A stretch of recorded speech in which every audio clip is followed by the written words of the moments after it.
Nama panel saya Ujang. Sudah mula-mula daripada tahun 1982. Saya berasal daripada Negeri Sembilan. Ada Negeri Sembilan tak? Siapa Negeri Sembilan? Semua ni ada logging. Ada? Ada. Lain. Ada? Orang Negeri Sembilan ada orang Negeri Sembilan. Saya kalau ramai orang Negeri Sembilan, saya cakap Negeri Sembilan. Tapi kalau tak ramai, saya cakap biasalah standard lah kan.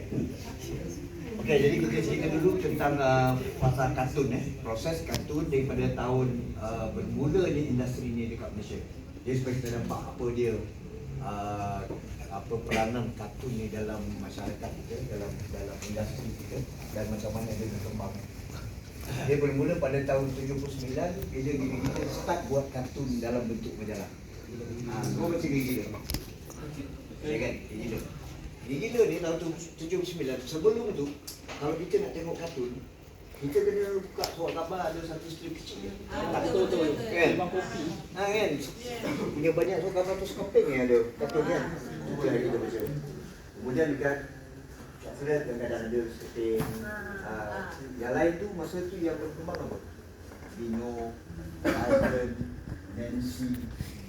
Siapa yang zaman-zaman milenial di tahun itu zaman perkembangan kartun daripada luar. Bino, dia yang monopoli kita punya industri. Jadi kalau kita tengok kita punya majalah komik masa tu pun yang ada dekat Malaysia semua kartun daripada luar. Lokal tak ada. Jadi timbulnya idea daripada Mishal, kartunis Mishal ni timbul idea, dia kata why not kita buat satu majalah kartun yang semuanya kartun. Banyak dalam ni. Jadi timbulnya ada tu buat majalah gila yang dia dapat idea tu daripada majalah Mad. Contoh dia cakap dia dapat idea tu daripada majalah Mad. Jadi bila dia buat majalah kartun dalam bentuk the whole pages daripada mula kulit dalam isi dia konten sampai kat luar 84 muka semua kartun, dia jadi trending. Jadi satu fenomena masa tu. Jadi bila dia masuk ke pasaran dijual dengan cetakan pertama dia RM50,000, RM60,000, dia naik RM300,000 dengan cepat sangat. Masa saya masuk gila tahun 82 tu gila dah cecah RM300,000. Dia jadi jualan yang tertinggi di Malaysia. Jual masa tu murah dia, RM2, RM1.5, RM2 kan, RM2 kan. Tapi dengan jualan yang RM2, RM2 tu, jadi gila ni dia boleh tampung pekerja, dia boleh invest lagi, dia keluarkan lagi majalah pembina, majalah fantasi, bayan dan banyak produksi. Jadi kita nampak industri kartun ni tadi boleh jadi menjana ekonomi. Daripada situ mulanya fenomena majalah kartun dekat Malaysia. So kita tengok dia berkembang cepat lah. Lepas gigi keluar Batu Api, keluar Geli Hati, keluar Gempak, keluar saya ingat 15 ke 20 majalah kartun keluar dekat Malaysia.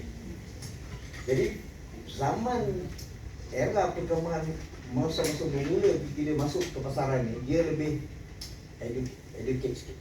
Kalau perasan gigi dia ni sebab penulis dia dalam tu semua orang-orang yang educated. Ada arwah Pak Sako, bekas Hakim Melaya. Ada A. Samad Ismail, Malumun, Adi Al-Hadi. Itu semua benda-benda besar. Dia pada surat khabar, wartawan, bekas wartawan, bekas hakim. Jadi dia punya kartun tu kalau tengok dia banyak satire. Political kartun yang orang kata nampak edit sikit lah. Tapi bila saya masuk ke gila tahun 82 tu, saya fikir macam budak jahat lah. Budak kampung datang campur budak motor, tiba-tiba lukis kartun masuk dekat gila. Jadi pertembungan tu, saya tak nak kartun yang terlampau educated sangat. Sebab orang dah penat video, dah penat dengan kehidupan harian. Dia pun baca kartun kena fikir lagi kan. Jadi saya rasa tak kena lah. Jadi berlaku pertemuan antara saya dengan gigi ni pada tahun 93. Jadi saya keluar daripada gila-gila dan keluar dari Majalah Ujang. So di situ bermula je orang kata guru lawan murid tadi. Secara sihat lah sebenarnya sebab saya keluar daripada gila dengan cara yang baik. Saya beritahu Jafar Taib, saya kata saya nak buat satu majalah yang macam ni. Jafar kata kita tak boleh nak terbitkan lagi sebab gila masa tu dah sangat kuat. Gila dah jadi market leader. Tak mungkin dia nak keluarkan satu majalah lain yang akan untuk apa dia kan. Sebab dia akan terpaksa bagikan pula kartun kepada bahagian lain. editor bahagian lain buat dua grup pula. So jadi masalah kat situ. Jadi saya keluar daripada gila-gila, saya buat majalah hujang.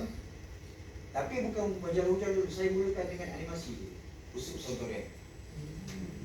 Mula dengan Usuk Sontorian. Sebab dapat tawaran daripada Karisma Group of Companies. So Karisma ni satu company yang besar. Dia buat projector system, dia buat housing apa semua. Tiba-tiba dia timbul idea dia nak buat animasi. Tapi dia tak tahu siapa dia nak suruh lukis. Dia orang boleh buat, boleh gerakkan kartun tu. Tapi dia nak develop kartun, dia tak tahu macam mana. Jadi daripada sana Karisma ni contact saya. Saya pun dah nampak peluang yang lebih besar daripada Gila, sebab Gila cuma dibayar 3,000 je gaji.